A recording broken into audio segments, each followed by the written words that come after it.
misalnya ya, 50.000 mau nggak Pak? Nggak mau lah. Kalau dipaksa Bapak harus nih 50.000. Ya kan di Solo kan biasanya udah segitu. Iya dipaksa gitu, ini 50.000 nih. Kalau nggak dipaksa gitu. Kagak mau 50.000. Kelawan nggak kira-kira? Atau ngelawan lah.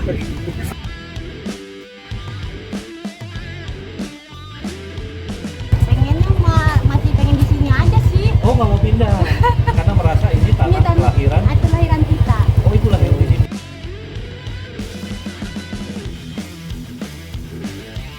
17 tahun kemudian pada tahun 2024 ini kok jadi ditawar 50.000.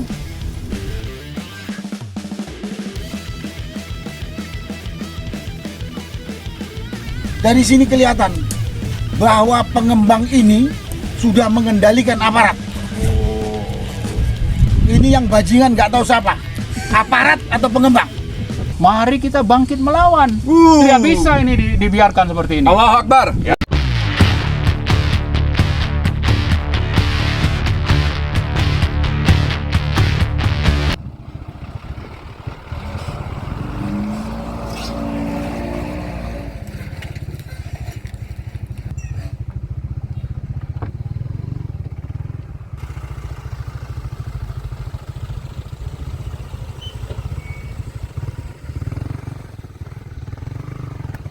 Jadi menurut Pak Pardi dan nelayan yang lain, berkurangnya ikan itu karena Alang sama bambu dan patok.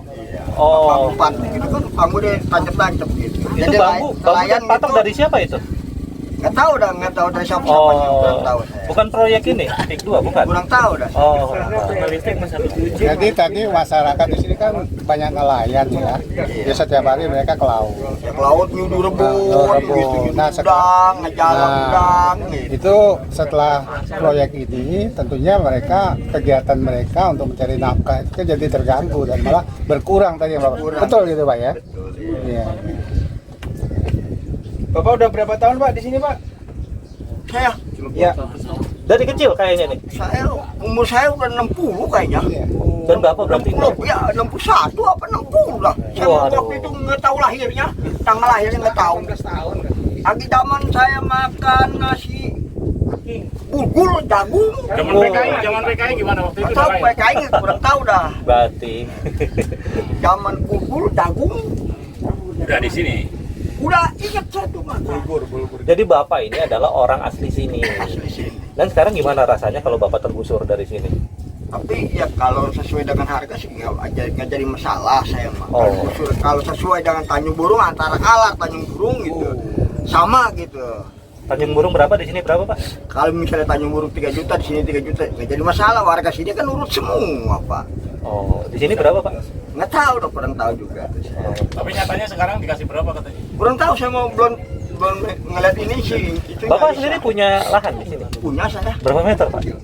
Kalau misalnya 380 meter. Oh lumayan tuh Pak kalau sekali 3 juta Pak ya. Kayak di Tanjung Burung ya. Misalnya kalau kan Tanjung Burung misalnya 2,5, di sini harus 2,5. Kalau di sono 3 juta, harus ini 3 juta. Kalau di sini misalnya ya, 50.000 mau nggak Pak? Nggak mau lah. Kalau dipaksa Bapak harus nih 50.000. Ya karena kan di sono kan biasanya udah segitu. Iya dipaksa gitu nih 50.000 nih. Kalau nggak dipaksa gitu. Kagak mau 50.000. Kelawan nggak kira-kira? Atau ngelawan lah. Atau mau beli di mana? Jangan lagi bikin rumah 50.000 mah. Yang pasti sekarang belum clear tapi pembangunan sudah berjalan. Itu yang pasti. Bapak tanah 300 meter itu udah diuruk atau masih utuh? Belum, saya masih di rumahnya. Oh, masih rumah yang Bapak tempati sekarang. Nah, gimana Pak rasanya kalau nanti rumah itu juga kena diuruk?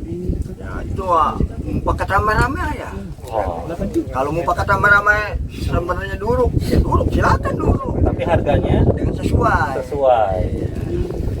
Kalau misalnya 2,5 juta silakan 2,5 juta, rata-rata 2,5 juta. Ya ikut campur aja gitu. Tahu semua orang sini mah nggak ada perbedaan. Ya tanah kan mau dipakai silakan aja pakai, sesuai dengan harga. Kalau yang di belakang kita itu udah diuruk Pak. Itu berapa per meter Pak? Yang mana? Itu di belakang kita tuh. Yang ini. Oh, Oh, yang ini nggak tahu juga dah. oh. Saya kurang tahu juga. Ini yang- bukan tanah Bapak ya?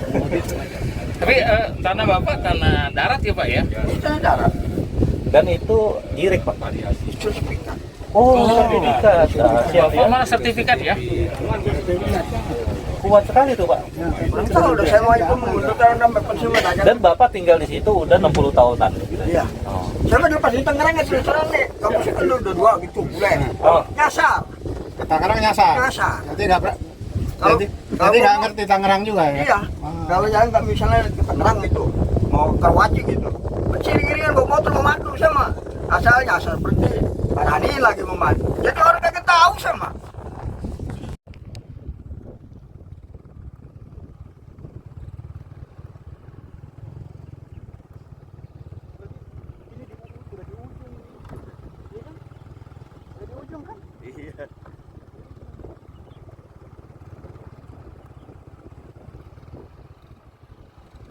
Harganya cocok mah nggak apa-apa. Cocok tuh berapa? Di sini ya? Pengennya masih pengen di sini aja sih. Oh nggak mau pindah karena merasa ini tanah kelahiran. Kelahiran kita. Oh itu lahir di sini. Iya. Hah? Iya. Ibu. Saya orang asli orang sini. Kalau ibu tahu ini tak tanahnya tuh udah sertifikat atau sertifikat apa belum? Tahu sih dia udah. Oh nggak tahu. Saya dulu lah saya sih.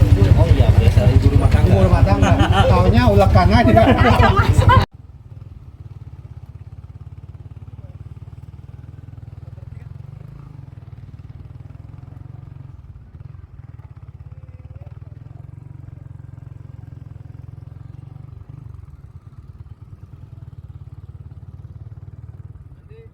17 tahun kemudian pada tahun 2024 ini kok jadi ditawar 50.000. Ya kalau dulu dolar mungkin 1.000, sekarang ini dolar jadi 100 masih mungkin. Ini dulu dolar 2.000, sekarang sudah 16.000.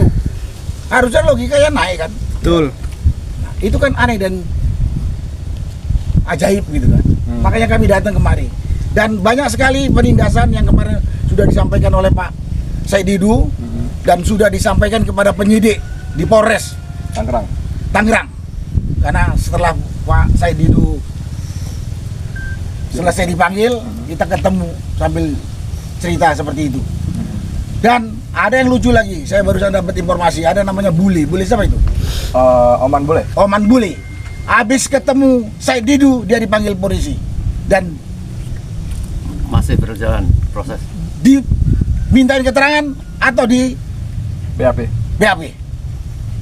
Ketemu orang, ada larangan apa, dan kalaupun dia mau ngomong apa saja, kenapa rupanya? Asal yang diomongkan fakta, bukan fitnah. Dari sini kelihatan bahwa pengembang ini sudah mengendalikan aparat.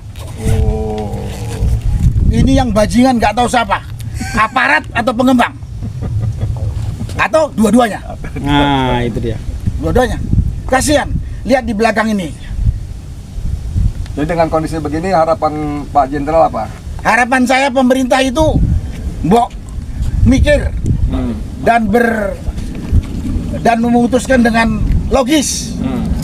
Kalau mau membangun sesuatu dan harus membebaskan lahan rakyat, ya ganti rugilah sesuai kesepakatan atau keinginan rakyat. Bukan memaksa seperti sekarang ini. Pembangunan kita dukung, tapi jangan dengan pembangunan memberikan kenyamanan pada kelompok tertentu menindas kelompok kecil. Betul. Itu biadab. Itu biadab itu. Makanya rakyat kecil itu monyet hutan yang bisa diusir gitu aja. Kan tidak. Itu yang jelas sekali itu. Kemudian saya tidak tahu kalau PIK ini dikatakan proyek strategis nasional. Di mana strategisnya orang pembangunan perumahan, perkantoran, asrama, mungkin Wisata. fasilitas wisata, olahraga. Di mana strategisnya? Jadi status proyek strategis itu hanya buat alasan untuk bisa mengusir rakyat ini dengan sewenang-wenang. Itu menurut saya. Saya berharap sekali lagi pengembang dan pemerintah jangan anggap rakyat kecil ini seperti seperti rakyat jajahan. Ya itu yang paling halus. Nanti kalau saya bilang yang lain lagi mungkin kasar banget.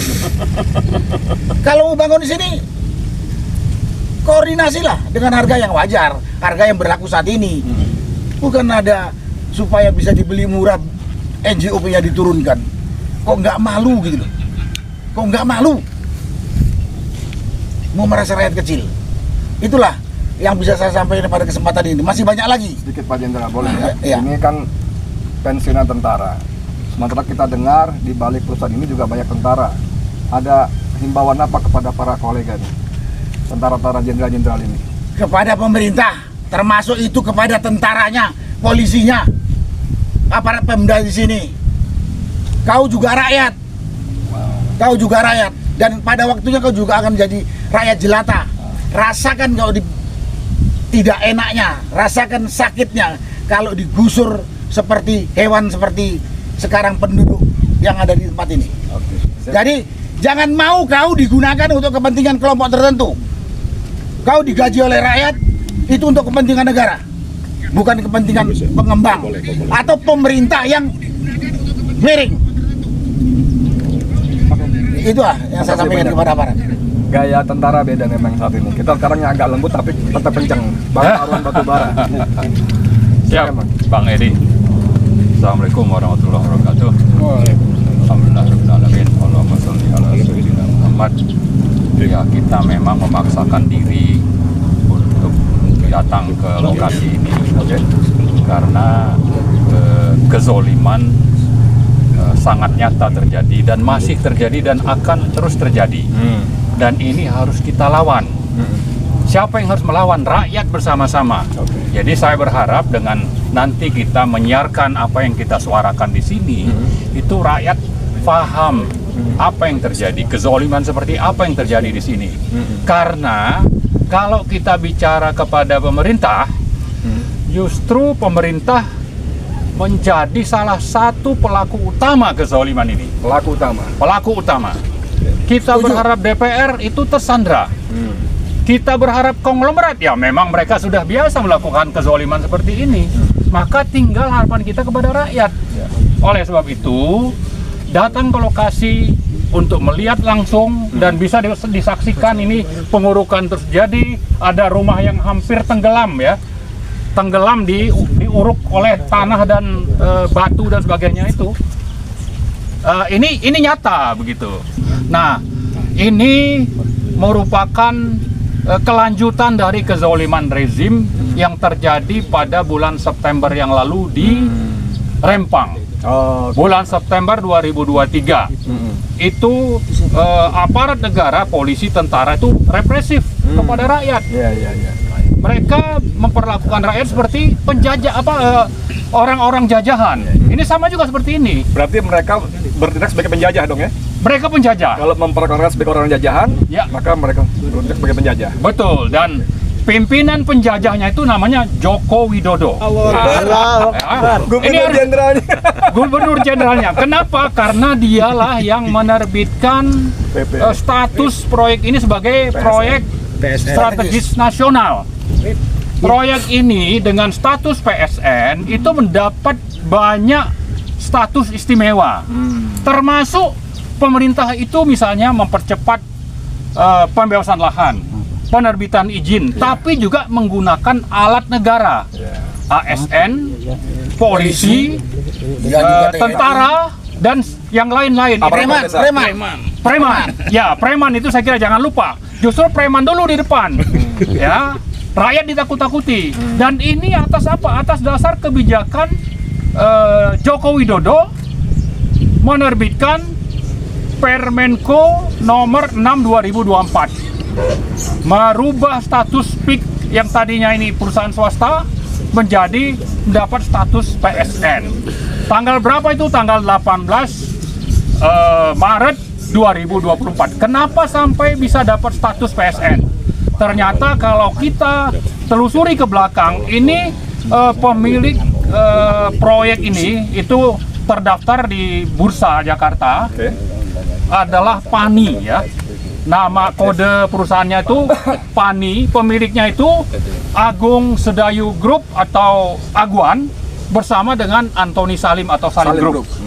Dua perusahaan ini atau dua konglomerat inilah pemilik dari proyek ini, dan kami meyakini ya, ini bicara keyakinan nih, dan banyak yang yakin juga lah bahwa Taipan ini berjasa memberikan logistik untuk memenangkan ya pemilu bagi Pilpres bagi yang didukung oleh Joko Widodo. Ini sebagai bayaran, balas jasa. Jadi kalau kita sebut tadi tanggal 18 itu karena memang pengumuman dari Pilpres itu sehari sebelumnya.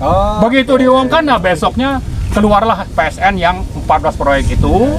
Ada BSD, tapi juga ada Surabaya Front City. Itu ternyata pemiliknya itu siapa? Kapal api dan perusahaan dari Cina. Pemilik dari proyek yang ada di Surabaya. Bagaimana mungkin perusahaan asing dapat status PSN, Bang? Betul, itu dia. Jadi saya sebutkan tadi, ini ada di PP nomor 42 tahun 2021. Di sana disebutkan tentang fasilitas atau kenikmatan yang diperoleh oleh perusahaan yang mendapat status PSN. Bisa dilihat di situ, dan itu adalah kebijakan pemerintah. Yang kalau kita bandingkan ya, rakyat itu menderita. Kalau kita bicara HAM, ada 10 pasal di Undang-Undang Dasar itu tentang HAM, mulai dari 28A sampai 28I atau J, itu mungkin setengah dari pasal-pasal dalam Undang-Undang Dasar itu dilanggar oleh pemerintah, dan itu menjadi derita rakyat. Ya, sementara konglomerat ini justru sebaliknya mendapat kenikmatan. Jadi gini, ternyata Jokowi bukan cuma melanggar undang-undang biasa, tapi konstitusi ya. Konstitusi jelas. Dasar.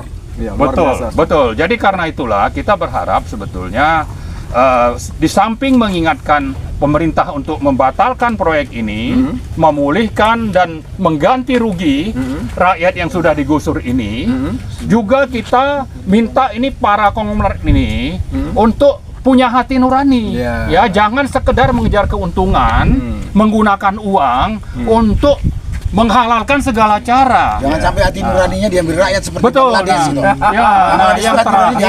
Yang terakhir saya berharap rakyat itu mari kita bangkit melawan. Tidak bisa ini dibiarkan seperti ini. Allahu Akbar. Ya. Akbar. Saya kira itu mungkin. Oke. Ya, makasih.